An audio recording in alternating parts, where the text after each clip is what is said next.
Aupa, es que ricasco a todos y a todas por venir y por invitarme también a Naucas, a este evento tan maravilloso. Yo estaba ahí abajo antes de estar aquí arriba y es un evento que me encanta, o sea que un placer estar aquí. Hoy os voy a hablar de alimentos alternativos y sostenibles y os lo voy a contar en forma de historia, una historia verídica que fue la que me pasó. Era el principio de la pandemia y nos llamaron de la NASA que nos cerraban el laboratorio, nos llamaron de la Universidad de Stanford que nos cerraban el laboratorio y entonces por primera vez en muchos años tuve algo que hacía mucho que no tenía, que era tiempo para pensar. Encima allí no os quiero dar envidia, pero podíamos salir todos los días a pasear y hacer otras cosas. Como nadar y cosas así, que para vosotros era ciencia ficción. Yo hablaba con Aitayama y alucinaban. Y bueno, pues dando paseos y pensando en mi vida, dije, joder, quiero cambiar el mundo. Y lo decía en serio, quiero cambiar el mundo.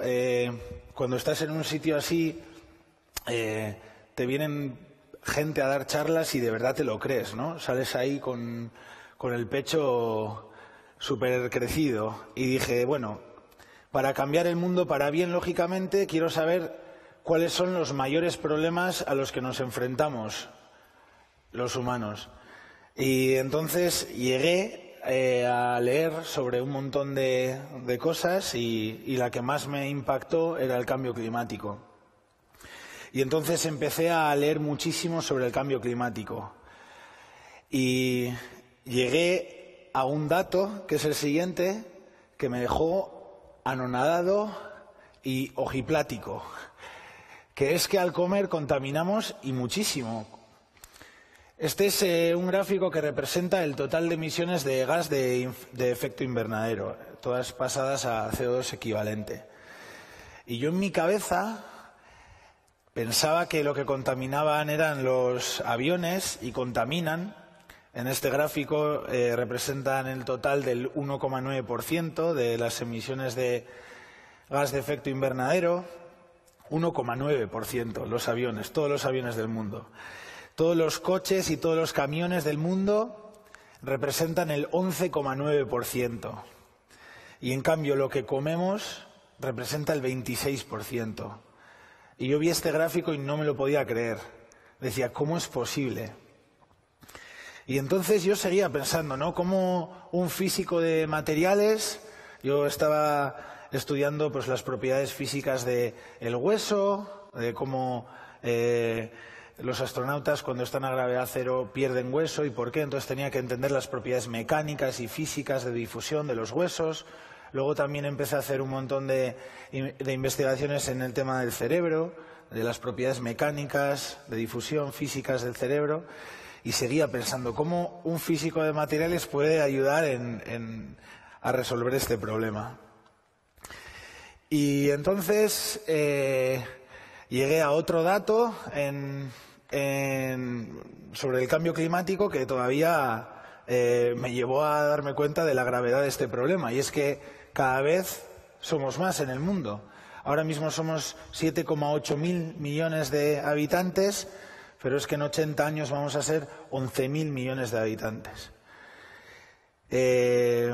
¿Cómo alimentamos a 11.000 millones de personas con un solo planeta, con unos recursos muy limitados? Y el problema es que ya estamos agotando la tierra habitable.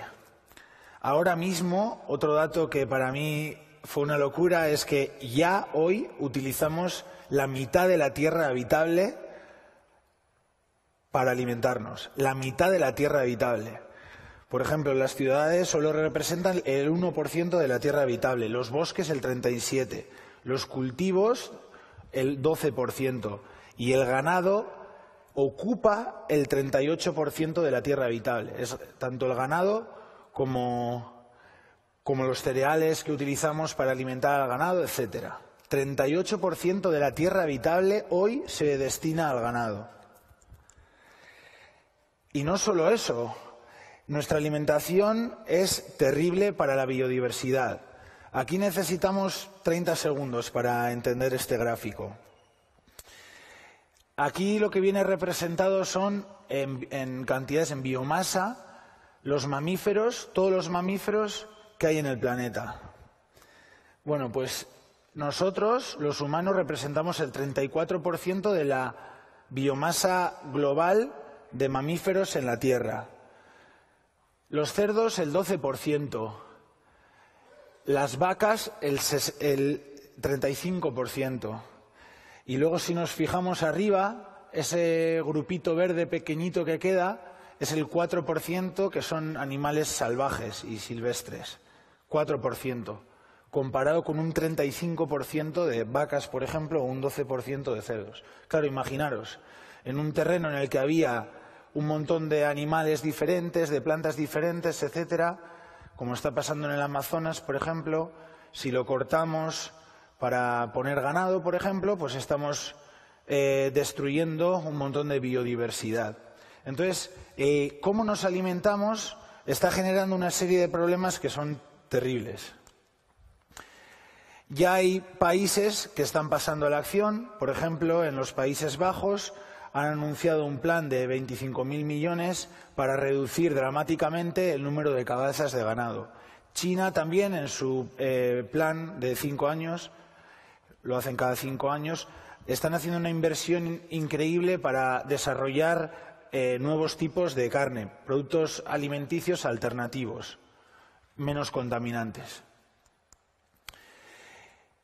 Y seguía yo investigando en esto y quise hacer un zoom in, ¿no? y ver qué alimentos contaminan más y cuáles contaminan menos. Esto podéis sacarlo de Our World in Data, es una web que os recomiendo para datos de cualquier tipo. Esto está extraído de un artículo científico publicado en Science que analizó decenas de miles de granjas, de tipos de producto alimenticio, etcétera. Y nos tomamos otros segundos para entender lo que vemos en este gráfico. Por cada 100 gramos de proteína obtenidas de los diferentes productos, por ejemplo, tenemos arriba del todo ternera, abajo del todo pues tenemos los frutos secos, los guisantes, etcétera. Por cada 100 gramos de proteína, ¿cuántos gases de efecto invernadero estamos poniendo ahí fuera? ¿Cuánto estamos contaminando en ese sentido por cada 100 gramos de proteína? Vale, un filete de ternera tiene entre un 20 y un 29% de proteína. Los guisantes tienen una cantidad muy similar, entre un 20 y un 30% de proteína. Yo he hecho el cálculo, necesito más o menos 66 gramos de proteína al día. Entonces, los cálculos que hice en aquel momento, me estallaron la cabeza. Con estos cálculos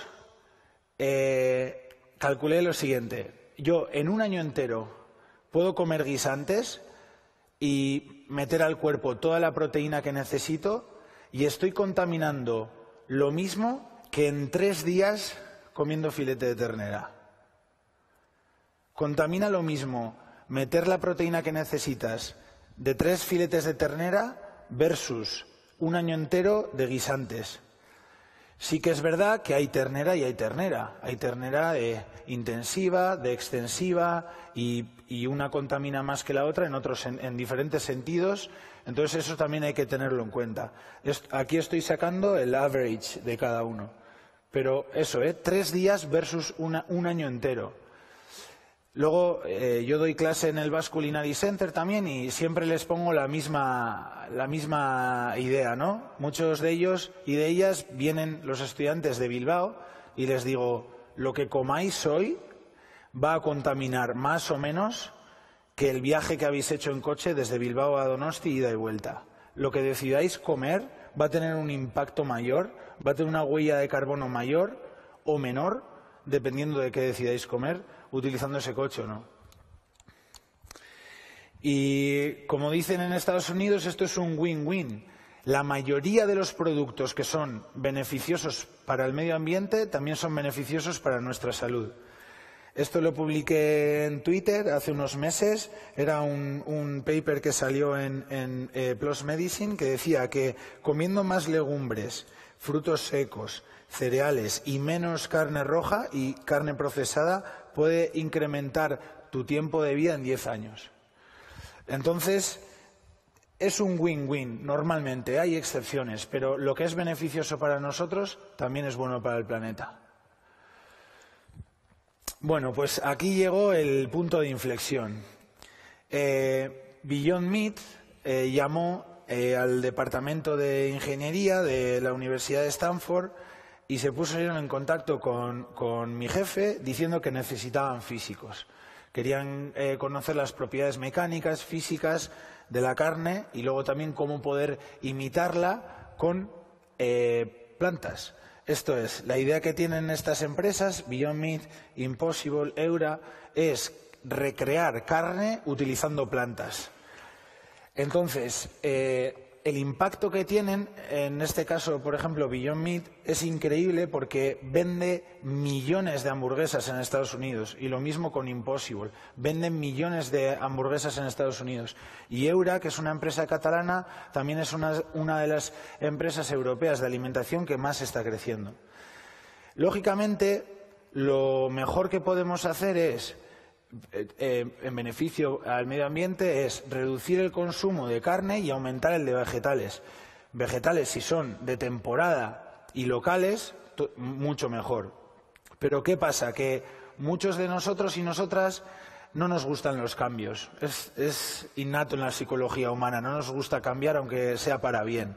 Entonces hay gente que siempre va a querer comer una hamburguesa, que siempre va a querer comer bacon, etcétera. Entonces la idea de estas empresas es innovar, utilizar ciencia para poder crear alimentos alternativos, a ellos les gusta decir sustitutos, a los alimentos más contaminantes, en este caso a hamburguesas de ternera. Este es uno de los productos que creen en laboratorio, es bacon hecho 100% a base de plantas, y este es otro que creen en el laboratorio, que es una especie de carne, y ahí podéis ver, por ejemplo, cómo hice las vetas de grasa, también utilizando 100% plantas, solo plantas. Y allí me di cuenta de la importancia que tenía la física, las propiedades mecánicas en estos alimentos. Lo que en gastronomía llaman textura, nosotros lo llamamos propiedades mecánicas. Entonces, cuando yo había estudiado las propiedades físicas de la carne, en mi caso los músculos, fue muy útil para poder desarrollar estos productos. Y después estuve trabajando también en Impossible y me di cuenta de que el impacto real que quería tener lo estaba teniendo. Porque el 95% de la gente que comía estas hamburguesas no era vegana ni vegetariana, también comían carne. Y lo que estaban haciendo era gente que estaba concienciada con el medio ambiente, sustituir esa carne de vacuno y empezar a comer estas hamburguesas. Entonces el impacto real, cuando se venden millones de productos, está ahí. Hay otro tipo de alimento alternativo que ahora está muy en boga. Como pongo ahí es carne, porque si tú la metes en el microscopio vas a ver los fibroblastos moviéndose, pero crecía en el laboratorio. Aunque suene un poco loco, en realidad vamos a comer carne de esa vaca sin matar a la vaca. Simplemente se hace una biopsia, se extraen unas células, se hace un cultivo celular, ese cultivo celular se pone en lo que se llama un andamio tridimensional, en este caso puede ser de alginato o de productos que también vienen del reino de las plantas, y crecer en 3 dimensiones un cultivo celular. Y lo que veis allí es arriba a la derecha es el resultado. Al final estamos creciendo carne en el laboratorio. Un problema que tienen esta técnica es que el scale-up es muy difícil. Necesitamos unos aparatos increíblemente grandes, unos fermentadores increíblemente grandes que todavía no se han desarrollado. Lo que sí hay una inversión increíble y en Estados Unidos están desarrollando estos fermentadores a una escala brutal. También hay una empresa aquí, ahí abajo a la derecha la tenéis, que se llama Biotech Foods, que está en Donosti y que están desarrollando esta tecnología. Fue noticia que Singapur fue el primer país del mundo en aprobar el consumo de esta carne crecida en el laboratorio. Y fue con unos chicken nuggets que veis ahí, de una empresa de San Francisco, de California. Pero mediante esta técnica se han desarrollado ya tanto pollo como salmón y los productos de carne de vacuno que veis a la derecha. Carne picada y filete. Hay otra estrategia que a mí me gusta mucho, que es hacer carne con micelios. El micelio, dicho rápido, es como la raíz de un hongo. Y entonces, lo que hacen esta empresa en particular, que se llama MITI, que está en Colorado, en Estados Unidos, es crecer este hongo, esta raíz de este hongo en 3 dimensiones y genera unos tejidos como los que veis en la pantalla. Encima ya están desarrollando diferentes productos. Yo he tenido la suerte de probar los 3 y la verdad que es sorprendente e increíble. Y también hay una empresa en Derio que se llama Inomi que está desarrollando esta estrategia. Son 3 chicos de Argentina que se han movido aquí y están desarrollando esta tecnología. Y también he tenido la posibilidad de probar sus hamburguesas y la verdad que están muy buenas. Y como nota también os quería contar que en el proyecto con el que trabajo ahora con la NASA también utilizamos micelio, no tiene nada que ver con alimentación en este caso. El tema está que por primera vez va a haber plataformas en la Luna y en otros planetas, laboratorios, etcétera, hábitats, y el problema está en que no podemos subir ahí arriba ni cemento, ni aluminio, ni acero por problemas de peso, volumen, etcétera. Entonces lo que se está pensando es llevar materiales vivos, en este caso micelios. Entonces lo que hacemos es crecer los micelios y con un tratamiento térmico al final conseguimos que tengan las propiedades mecánicas parecidas a la madera, por ejemplo. Entonces tú creces este micelio, luego lo dejas secar, lo metes a una especie de horno y acaba siendo como la madera. Y con eso puedes construir hábitats, lo que llamamos ahí off-planet, fuera del planeta. Y es un proyecto que está aprobado hasta el 2025 y ahora mismo estamos trabajando con ello. Y luego ya, para el final, he dejado el proyecto que me parece el más innovador y el más divertido. Es la proteína que captura el CO2. Esto fue un proyecto que la NASA empezó a desarrollar en el programa Apolo en los años 60, porque el problema que tenían era que en viajes espaciales largos no sabían cómo iban a alimentar a los astronautas y entonces desarrollaron esta técnica. La idea era la siguiente. Los astronautas, lógicamente, como nosotros, exhalan CO2, entonces querían un microbio que consumiese CO2 para poder generar proteína y lo encontraron. Se llaman hidrogenótropos. Es un tipo de microbio que se alimenta de CO2 y genera proteína. Y entonces la idea que tenían era crear de esa manera comida para astronautas. Y utilizando esta idea han salido 2 empresas, una de ellas es finlandesa, se llama Solar Foods, y el CEO, por cierto, era exministro de Energía del gobierno de Finlandia, que le pasó una historia muy parecida a la mía. Él está a tope con la ciencia y empezó a leer sobre el cambio climático y se dio cuenta de que la alimentación era causante de serios problemas en este sentido y desarrolló esta compañía, Solar Foods. Y lo que están haciendo es utilizar los hidrogenótropos para generar proteína. Y es lo que llaman la proteína más limpia del mundo. Y luego Air Protein, que es otra compañía que está en Berkeley. La CEO es una profesora de la Universidad de Berkeley, que tengo el placer de conocer.